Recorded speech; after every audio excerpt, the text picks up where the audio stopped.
Hi everyone, I'm Josh. Today I want to talk to you about Alien Earths by Dr. Lisa Kaltenegger. Alien Earths is presented as sort of a broad exploration of the solar system and our quest to understand the cosmos, with a particular focus on our search for exoplanets, planets like ours but outside the solar system. Dr. Kaltenegger is the founder and director of the Carl Sagan Institute for the Search for Life at Cornell, and she's also a professor there as well.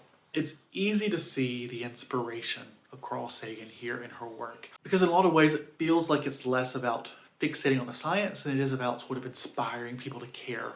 And from that lens, I think this book is likely to succeed, particularly for those of you who have a passing interest in space science and our search for life outside the solar system, but not any background. But there's a particularly nuanced way of approaching this conversation because I am not an introductory person here. A lot of this honestly overlaps so much with my own field. I'm a planetary scientist, astrobiologist, but I study surface processes, across the solar system. While she's looking not really at surfaces, but at planets far, far away. And there was some natural overlap in this sort of Venn diagram, which I knew was going to be the case. But there's more there outside of what I focus on that I was hoping to get here that I didn't quite get. But again, I think part of that is about what the book's being positioned as. If you're interested in hearing that conversation, sort of nuanced perspective of who this book was for and what it does well versus what I think it fails at, stick around and hear my full review.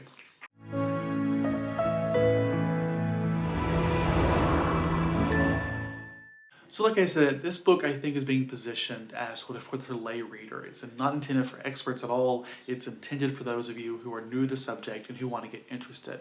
And I can definitely see that here because in a lot of ways, the way she's describing things feels akin to things I've heard before.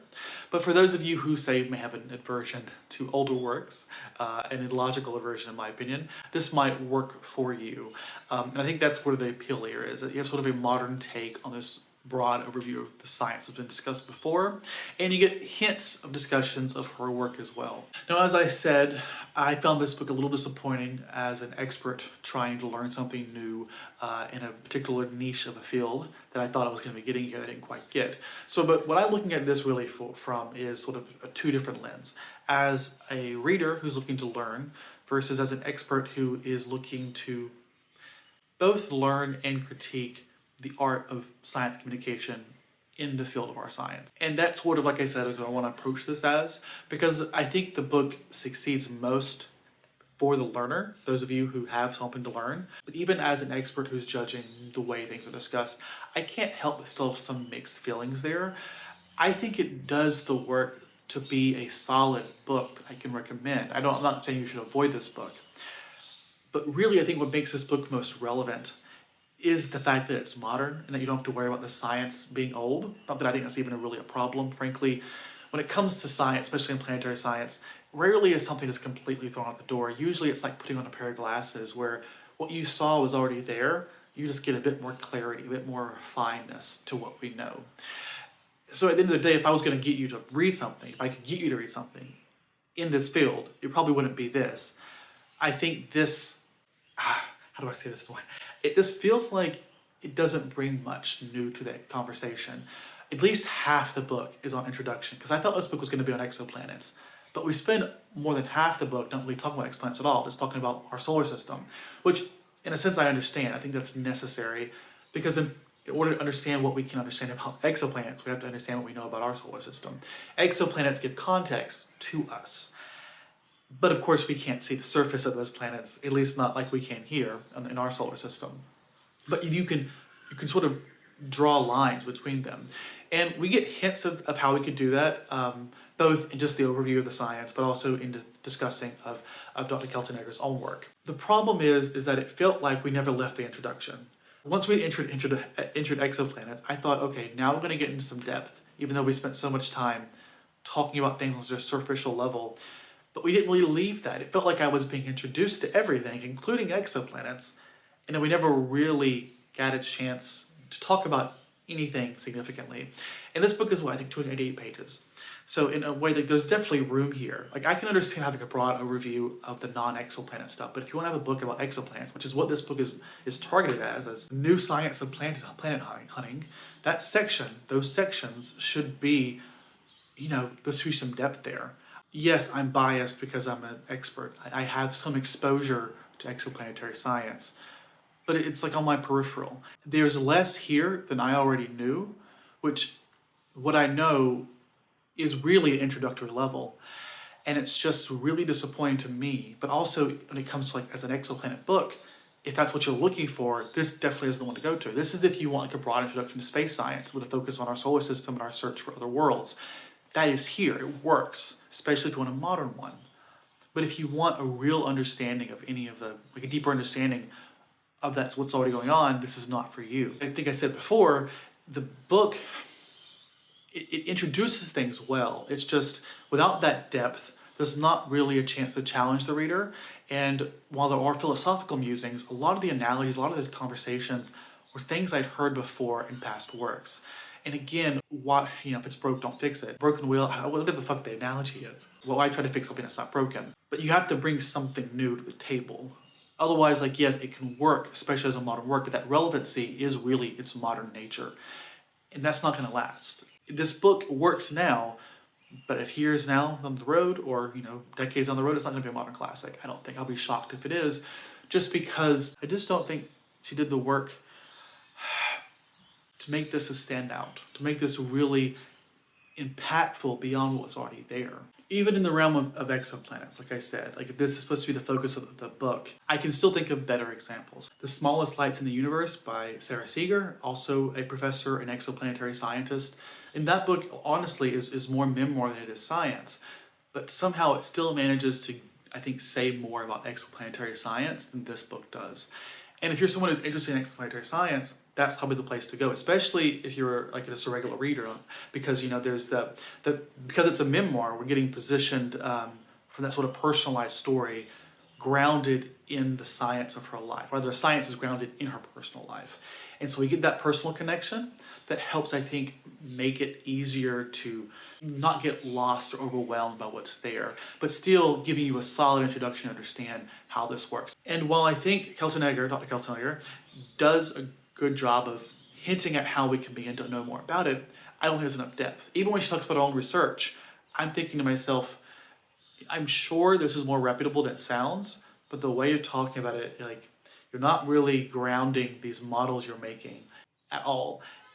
And perhaps that's not necessary. Perhaps for the lay reader, giving more detail is going to be, is going to do more harm than good. But at the same time, I worry it could impart some level of skepticism on the science on a fundamental level if you're not really justifying how it's good science. And I'm not saying it's not. I think ultimately I just need to read the papers myself of what her work is. Because like when she talks about trying to reproduce atmospheres in the laboratory or in a model, it's so easy to create something. You need to, I think, explain a bit more clearly how this makeshift atmosphere or world can be considered a reliable replicator. It's like if I were to turn the camera around and show you my balcony. If there's a difference between seeing a flying saucer in the sky and me drawing a circle on the window that makes it like there's a flying saucer in the sky, which is a horrible analogy, I'm realizing, but still, I just, modeled what a flying saucer would look like, but that's not grounded at all in reality. It's not really testing anything. It's just saying, look at that, I see that. And that's a really terrible analogy. People will be clicking on this video so hard. But I guess it sort of feels a bit like that because it's so easy, to make something that looks replicatable. But you need to explain how and where it's being grounded and why and how you can use that to basically say, this is how we know this. There just needs to be a bit more context as to why that model of what you created, whether numerically on the computer or chemically in a laboratory, can be considered a reasonable model of reality. And it's just little things like that where we get introduced to something, but not only is the exploration superficial, not really much depth to it, it feels almost to a fault. This is an example of where, as an introduction, I worry it could be problematic because it's not just, introducing the science, it's introducing some methods without, I think, really firmly explaining why they work. And I think it is a fine line between getting someone excited and making it seem like what we do is just pretending, like, just imaginarily recreating things. Like planetary science, there's a lot of unknowns, but there's a lot of knowns to ground us in. And that's where we're coming from. This is not just all, pretend. I think it's important to make it clear how we know what we know. And at times, I think the lack of depth that is the foundation of this book, while good to keep the reader from being overwhelmed, is problematic for communicating the science on a fundamental level. Which is why, even as an expert, viewing this as an expert, judging and assessing the ability of science communication, I can't help but feel mixed. Again, I think it does a lot good and a lot well, and I think if you're new and you're interested, this is honestly one of the best I can recommend as something that you're likely to find accessible. But hopefully by now you can understand why I, as a reader, was honestly really disappointed and at times really annoyed with this book. And I hate saying that because, like, I don't want people not to read it, especially if, like, you're just at all curious and have no exposure. This is perfect for you. But, like, if you want more, Dr. Sarah Seeger's book is great for exoplanets. Carl Sagan's book, Pale Blue Dot, while it's like nearly 3 decades old at this point, it's still a go-to. Like, philosophically, it's out of the ballpark. Scientifically, it's probably, I haven't read it in like a decade, I think, but still, it's like largely probably sound. Like I said before, it's like putting on glasses. You're not just completely, you're not putting on a VR headset and changing the environment entirely. You're just refining what's already there, and which is why it's unlikely that even what's being explained is different. And since for most people who are like introductory, but I hope we can get the gist of what I'm saying. So, big picture, there's reasons why that you could pick this up, and I think you should. But I say you, being a specific sliver of viewers who honestly would even click on this book if you were interested. But everyone else, probably not. And I feel bad. I want to love this book. Unfortunately, I didn't. I felt very mixed. Giving it 3.5, but honestly, it's like, I kind of want to give it a 3, but I don't want, especially on Goodreads, I want to deter people who might potentially get interested.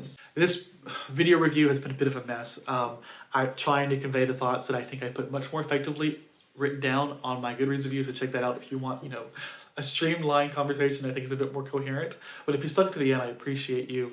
And just let me know, I guess, are you someone who's interested in space science? Have you read any books on the subject, Carl Sagan, for example, and do you think you'd be more likely to pick this book up knowing that it's very introductory, knowing that it's not going to push it too hard for you? Is that what you're looking for, or would you want something that would feel like it's sort of foundational? Because this book, I don't think it's not going to stand the test of time. It will not be a classic in the field. And does that matter to you if you're a new reader? I'm really curious just to hear from those of you who might be a new reader, even if you are a new reader or not, just curious like whether or not that's something you care about, how you think about these kind of things. Anyways, thanks for watching. Hope you all have a great day. Stay safe, and I'll see you all next time. What a mess.